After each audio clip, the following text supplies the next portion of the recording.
Hello kabayan, magandang araw at magandang gabi din po. So, ang gagawin pala natin ngayon, Volvo yung kabayan, SUV. Yan. So, yung fender na yan, aluminum yan siya. Yung bumper repair, so walang problema yung bumper na yan kabayan kasi lilihain lang natin yan. So, walang kuan yan siya, walang punit.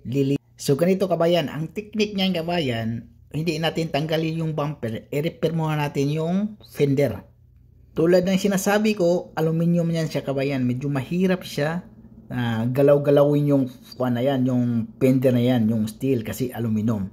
So, ganito kabayan. Yan, so tinira natin, palo-palo lang tayo para yung disalign niya, ma-align natin. Tapos yung labas, ipapasok natin yan konti. So, para hindi siya bubukol din. Importante roon kabayan, yung ma-okay yung alignment. So, yung bumper, okay na yun. So, naglagay na ako ng masilya, ibig sabihin, okay na yung align yan. Yung bumper, kaya tinanggal ko na. Pero hindi pa natin tatanggalin yung lahat ng bumper kabayan. Kasi sisiting natin ulit yan once na matapos na. Para makita natin yung alignment, para pag i-primer yung fender, sigurado na pag magkabit na tayo, yung tapos na pinturahan, walang problema tayo sa pagkabit.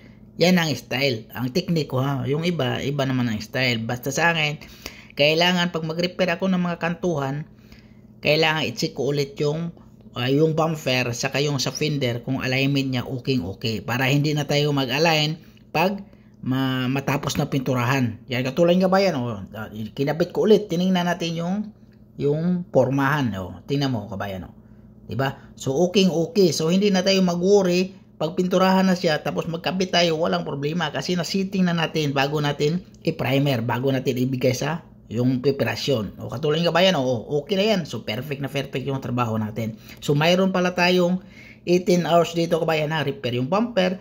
Pero tinanggal lahat yung bumper kabayan ha. Pero tinapos lang natin yan lahat yan kabayan ha.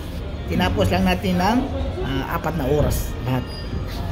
Ganun. Tapos blending din yung pintuan sa driver side. Tapos yung bumper backlash lahat.